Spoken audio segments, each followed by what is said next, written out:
불법 대북 송금 사건 최종심에서 이화영 전 경기도 평화부지사가 7년 8개월 중형이 확정됐습니다.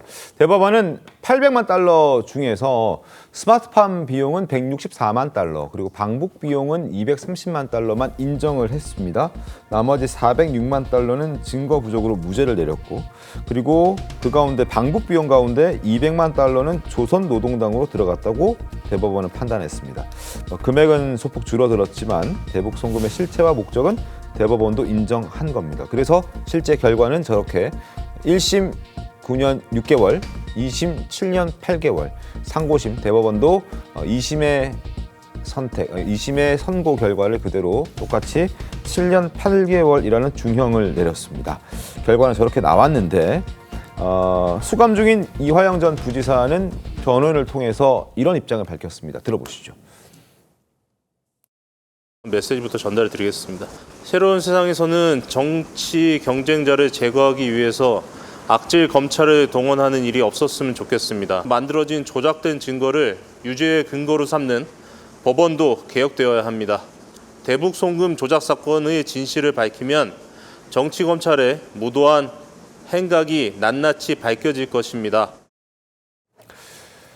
조작됐다는 단어들이 꽤 많이 등장합니다. 그리고 법원도 개혁돼야 한다라는 입장을 김광민 변호사가 이제 이화영 전 부지사의 메시지를 대독한 김광민 변호사가 저렇게 얘기를 했고, 대북 송금 사건을 대북 송금 조작 사건이라고 정의를 하는 모습까지 저희가 확인할 수 있었습니다. 윤주진 위원 어떻게 좀 들으셨습니까? 뭐 한마디로 이 마지막 대법원의 확정 선고 자체도 무효다. 네. 라고 하는 것을 주장하는 것이고, 그렇기 때문에 본인은 정치적 피해자이고, 따라서 지금 현재 저는 이재명 대통령에게 강력한 어떤 사면 청구서를 내밀고 있다고 생각을 합니다.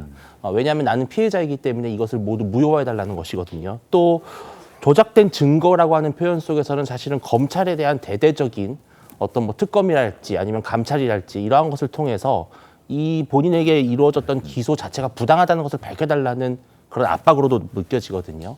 그러나 사실은 이화영 전 지사의 이번 대법원 확정 판결은 사실은 누구나 당연히 자연스럽게 그렇다면 이재명 대통령은? 네. 라고 하는 질문을 던질 수밖에 없는 것이죠. 왜냐하면은 김성태 쌍방울 전 회장이 솔직히 아무리 생각을 해봐도 네. 이화영이라는 사람을 보고 이화영의 미래를 보고 이화영의 앞으로의 장래를 믿고 그 거액의 송금을 했겠습니까? 그것은 상식적으로 받아들이기가 좀 어려운 부분이 있죠. 네. 그래서 저는 이 부분 앞으로 상당한 정치적 쟁점이 될 것이라고 예상이 됩니다. 지금 지적해 주신 대로 남은 핵심 쟁점은 바로 이재명 대통령과의 연관성입니다. 화면 보시죠. 과연 대법원은 대북 송금도 인정, 그리고 뭐 여러 가지 스마트팜 사업도 다 인정했는데 그걸 경기도가 주도했고, 이재명 당시 경기지사의 방북 비용도 대법원은 확정 판결했습니다. 그런데 이걸 이재명 당시 경기도지사가 알았냐 몰랐냐, 그리고 어느 정도 공모를 했느냐 혹은 보고를 받았느냐, 이 여부가 이제 쟁점입니다. 다음 달 22일에 관련해서 이제 첫 준비 기일이죠. 이재명 대통령이 피고인인 재판이 열리게 되잖아요, 조기현 변호사님. 이때 과연 어떤 지금 어제 있었던 이화영 전 평화부지사의 선고 결과가 이재명 대통령의 재판에 어떤 영향을 줄 수 있느냐라는 부분이 이제 많은 궁금증을 낳고 있는 부분입니다. 어떻게 좀 보십니까? 일단 예정된 공판이 열릴지는 좀 지켜봐야죠. 그러니까 그 부분도 그렇죠, 변수가 될 수 있죠. 입법 이전에 대법원장이 어떤 각급 법원에서 알아서 판단할 일이라고는 했지만 그 해당 재판부 자체가 공판 절차를 진행 안 할 수도 있는 상황이기 때문에 이제 그건 지켜봐야 된다는 전제예요. 이게 이제 형사소송법이 통과가 되면 이제 모든 재판은 중단되기 때문에 이제 영향을 받는다, 이런 말씀이신 거죠. 자동 정지되는데 그게 아니더라도 네. 재판부 자체가 이 지정된 공판 일정을 처리할 수도 있습니다. 이제 그거 지켜봐야 될 문제고요. 일단 이화영 전 부지사에 대한 확정 판결에도 불구하고 그 사건에서는 이재명 대통령의 관여 여부, 네. 인지 내지 방조에 대한 판단이 돼 있는 건 아닙니다. 근데 이제 공소 제기된 이재명 대통령에 대한 사건에서는 알았을 것이다라고 돼 있죠. 네. 근데 그 공소 사실의 증거가 된 내용들은 뭐냐면 이화영 부지사를 통해 전해 들은 김성태의 전문 증거 전원입니다. 그러니까 그 신빙성을 가지고 이재명 대통령이 당시에 대북 송금에 관련해서 인지했다 이렇게 판단되기는 어려울 겁니다. 아마 네. 직접 증거, 물증 같은 게 전혀 없는 상황이고요. 관련해서 이걸 사전에 지시했다거나 인지했다는 증거도 전혀 없습니다. 만약에 사건이 진행됐다고 하더라도 네. 이재명 대통령에 대한 판단은 무죄 가능성이 매우 높은 사건이라는 말씀을 드립니다. 알겠습니다.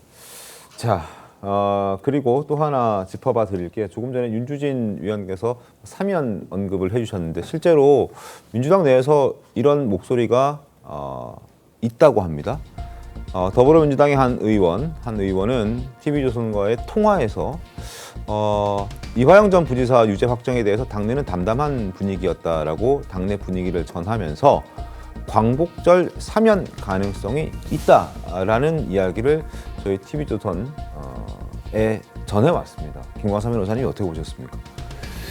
뭐 가능성을 전혀 배제할 수는 없겠죠. 네. 근데 저건 이제 엄청난 논란이 있을 거예요. 왜냐하면 만약에 하나 사면을 하게 되면 셀프 사면이 아니냐 그런 얘기 나올 수 있죠. 왜냐하면 이화영에 대한 대법원 판결의 확정 자체는 네. 이재명 대통령과의 직접적 연관성에 대해서는 뭐 확실하게 판결문에 나와 있지 않지만 실질적으로는 이건 이재명 대통령이 굉장히 불리한 그런 내용인데 또 경우에 따라서는 그럴 수 있는 거죠. 지금 이화영 씨가 지금 지난 2심 판결, 1심 판결 과정에서 보면 특히 이제 2심 판결에서 네.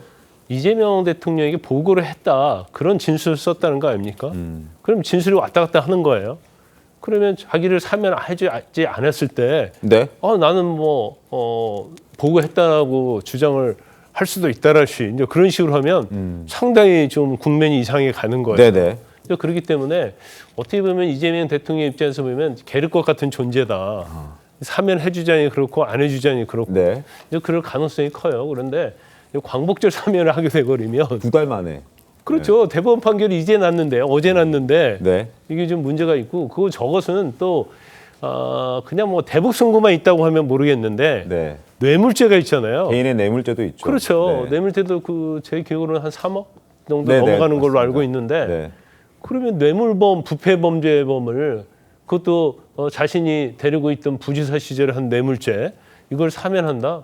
그건 제가 볼 때는 있을 수 없는 얘기예요. 그래서 제가 볼 때는 사면을 하지 않을 겁니다.